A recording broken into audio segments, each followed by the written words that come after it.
I'm here with Allison Soto, class of 2022 Young Women's Leadership Academy, graduate attending UTEP University Biomedical Engineering. Welcome. Thank you.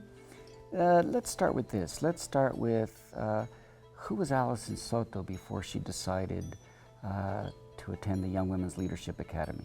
Where were you going to school? What were you doing for fun? Okay, so I went to a middle school in the Socorro district, and I've always really enjoyed school, but I never really felt challenged at the school I was attending before.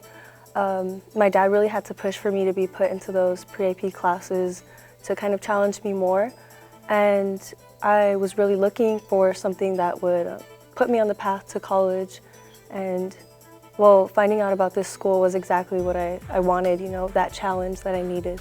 So, How'd you find out about the Young Women's Leadership Academy? I think when they were doing the phone calls, they were sending out those phone calls, and my dad was on board with it right away because he's always been really supportive of my education and always wanted what was best for me. So he knew right away that I should apply. And you receive a letter. The letter indicates that you were accepted and it's go time. Yes, that was pretty exciting because from the start I knew I wanted to come here. So when I got accepted, it was very real and exciting for me. Some girls might have been a little nervous to come here, but I think from the start I was really excited for that new journey. And everybody sort of projects what they expect or anticipate. And was it what you expected when you arrived? And give me some of the idea of what some of the elements were that were immediately different for the better than what you were experiencing in your past school. Yeah, it was immediately very different from the previous middle school I had gone to. There was a lot more interaction with other girls, with teachers, a lot of fun activities going on.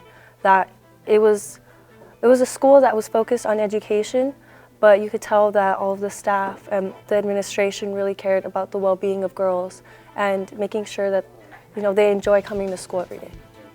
Okay.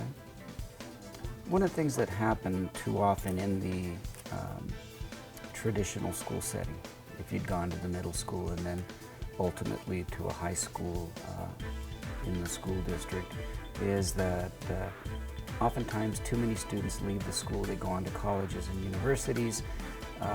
They get to about the end of September, October, and they have that moment where I'm not ready for this academically. Did you experience anything like that when you went and started at the University of Texas, El Paso?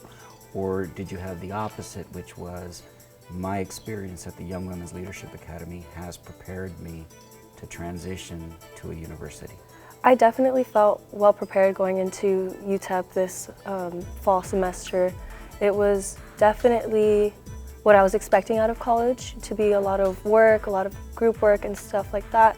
But I didn't feel overwhelmed really at any point because at this school we do a lot of work and interaction, but at no time does it feel overwhelming. It's you gradually learn how to manage your time and work, and you just develop a really good work ethic coming to this school because, you know, it is a little intense, but in a way that you're really supported and you can manage it.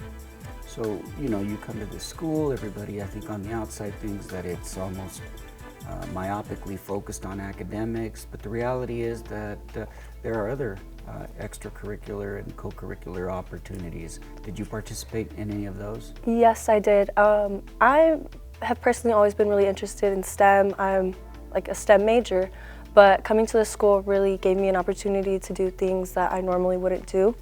Since it is so tight-knit, you can basically do any club or organization you want. So I did volleyball, but I was also in different history organizations. I did National History Day, Haiku, I helped with Acadec, and that really helped me balance all of the things I like, all of my interests, because I'm not just focused on STEM, I like history and I just like learning and becoming a more well-rounded person. So you sit in class now at UTEP and you have classmates around you, and you obviously have made the transition. Have you noticed that there may be other students who appear to struggle more than you because they didn't get the experience like you did at the Young Women's Leadership Academy? I definitely think so. Here, you really have to take initiative, and you're not just going to be handed your diploma. You really have to earn it. And I think a lot of others of my peers, when I was in classes last semester, they really didn't understand that. Like, you have to put in the work for what you want, and you really do have to take initiative in college and make the experience what you want it. Time management, priority setting, all of those things that you learned here. Mm-hmm. What's one of your most memorable moments at YWLA? Oh, there's quite a bit, but I think doing all of those clubs and organizations, so like the High Q and National History Day, doing well in those and being collaborative in those was really what made it memorable for me, because it felt so much more than just coming here to learn. It felt like I was doing something bigger, I was really learning for myself and doing something I normally wouldn't do. One of the things that we like to do at YWLA and the network is to give our students exposure to colleges and universities around the country. Did you go on the trip to the West Coast to visit colleges and universities? And if so, what kind of impact did it have on you? I actually didn't go on that trip. I was there with my family, but I did go to the one in Texas where we visited UT and St. Mary's and all of those schools. And I found that trip pretty interesting because I do plan on transferring to UT. So In Austin? Yes, I do have like my sights set on that, and I really have since that trip. You really get to see what campus is like. You get to go on these tours, and you get to go with your classmates too. So you get to see like how everyone reacts to different campuses, like who likes what. And you get to find your fit. So when it's all said and done and you finish, what is it you want to do with your life? Well, I'm going into biomedical engineering, which means I can either lean more into the engineering aspect or medical. And right now I think I want to be a doctor and come back and serve the community and just, I don't know, better the community, keep empowering women to do STEM careers. That's awesome. Texas Tech Medical School is waiting for you. Congratulations. Thank you. And thank you for being with us.